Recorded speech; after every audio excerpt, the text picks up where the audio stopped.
जीवन का रहस्य खुलता हुआ नजर आ रहा है। श्रीमद् भागवत देखिए कितनी इंटरेस्टिंग है। जीवन का रहस्य खुलता हुआ नजर आ रहा है। इसमें 26 और 27 श्लोक बहुत महत्वपूर्ण है। कहते हैं आप माया के स्वामी हैं। अब ये माया शब्द का मैंने विस्तार पूर्वक वर्णन किया था, आप लोगों को याद होगा।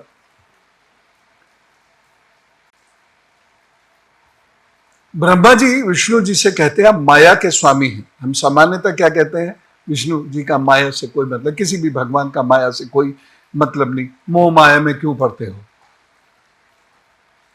तो यह अर्थ क्यों लिया गया है, इसकी विवेचना फिर कभी। आपका संकल्प कभी व्यर्थ नहीं होता। और जो अब वाक्य है, जो उदाहरण है, उसे समझने का प्रयत्न कीजिएगा। जैसे मकड़ी अपने मुंह से जाला निकालकर उसमें क्रीड़ा करती है और फिर उसे अपने में लीन कर लेती है। हमारी उत्पत्ति और अंत का बिंदु एक ही है। यह श्लोक उसे एंडोर्स करता है। मकड़ी अपने मुंह से जाला निकालती है। यह हम सब की स्थिति है। हम सब प्रभु के मार्ग से भटकते हैं। शुरू में हम अपने मुंह से जाले निकालते हैं, फिर उसी में स्वयं उलझते हैं। जब उलझ जाते हैं तो कुंडलियां बचवाना शुरू करते हैं। हम अपने मुंह से जाले निकालते क्यों हैं?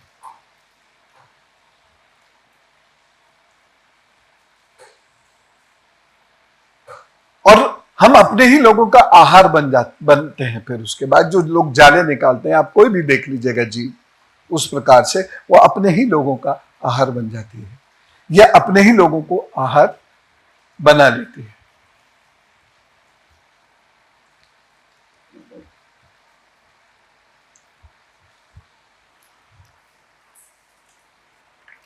उसके बाद श्री भगवान कहते हैं, अब यहां से फिर वैसी ही चर्चा शुरू होती है जैसे पिछले अध्याय में जब परीक्षित जी के उत्तर में हम लोगों ने की थी चर्चा। श्री भगवान कहते हैं, अनुभव प्रेमा भक्ति और साधनों से युक्त अत्यंत गोपनीय अपने स्वरूप का ज्ञान मैं तुम्हें कहता हूं, ग्रहण करो। मैं भी आपसे निवेदन करता हूं कि जो भगवान की वाणी है उसे ग्रहण करना, इसको समझने की कोशिश करना। मेरा जितना विस्तार है,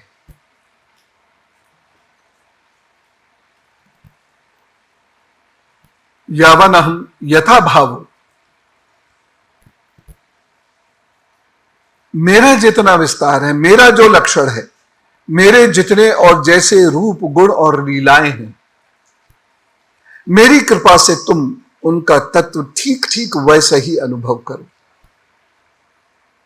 सृष्टि के पूर्व केवल मैं ही मैं था। आज सृष्टि की बात करेंगे, अभी थोड़ी देर में आ रहे हैं भगवान अपने विषय पर। सृष्टि से पहले मैं ही मैं था।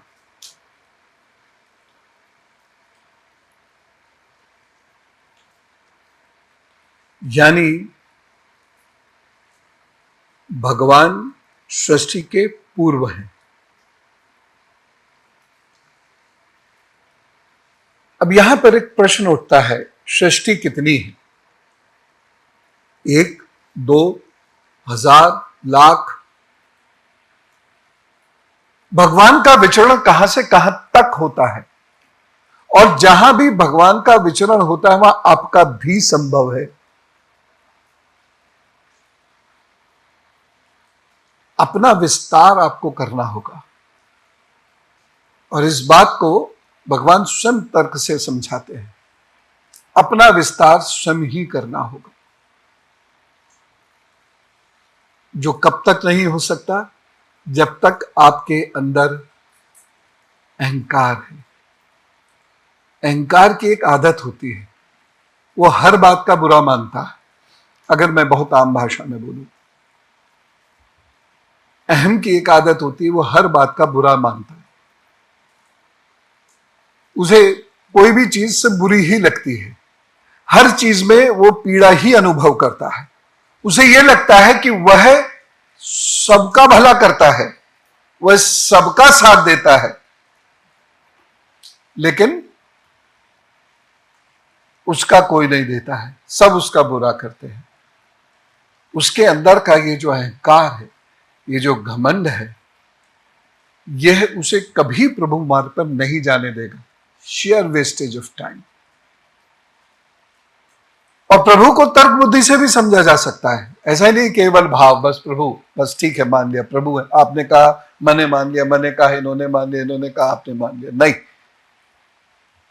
उन संकेतों को समझने की कोशिश की। प्रभु लगातार संकेत रूप में आते हैं, फिर निद्रा में स्वप्न रूप में आते हैं, और उसके बाद स्पष्ट रूप में आते हैं। आज मेरी बातें अजीब सी लगती हैं। जो इस मार्ग पे जाएंगे, सब नहीं जाएंगे, 1000 में कोई एक, वो भी शायद, लेकिन जो जाएगा वो समझेगा कि हाँ ऐसा हुआ। तो 100-150 सालों में तकरीबन 15, 20, 50 ऐसे लोग इकट्ठे हो जाएंगे जो ये बात जानते होंगे। अहंकार का नाश ये बहुत जरूरी है। और इसके लिए लक्षण क्या है? आपको हर बात का बुरा लगना, हर चीज में खोट ढूंढना, हर व्यक्ति में खोट ढूंढना, हर ईंट में खोट ढूंढना, हर प्रकृति में खोट ढूंढना, सब चीजें बुरी हैं और आप पर भारी पड़ रही हैं। अगर आप में ये विचार है तो आप मानसिक रोगी हैं। अहंकार ग्रस्त को मानसिक रोगी बोला जाता है। फिर उस रास्ते पे आप नहीं चल सकते। माफ कीजिए, मैं तो लोगों से कहता हूं कि इस रास्ते पे मत जाओ, तुम्हारे बस की बात नहीं। कई लोगों को कह चुका हूं, तो अब मैं थोड़ा सा शांत हो गया हूं। ये तो डांट ही देता था, साहब क्या तुम्हारे बस की बात नहीं है। यहां भी 2-3 हैं ऐसे जिनकी मैं डांट लगा चुका हूं इस बात को लेकर। लेकिन अहंकार यदि है तो आप कभी भी सही रास्ते पर आओगे ही नहीं। सही रास्ते दिखाने वाले की चेष्टाओं को समझोगे ही नहीं और दूर हो जाओगे।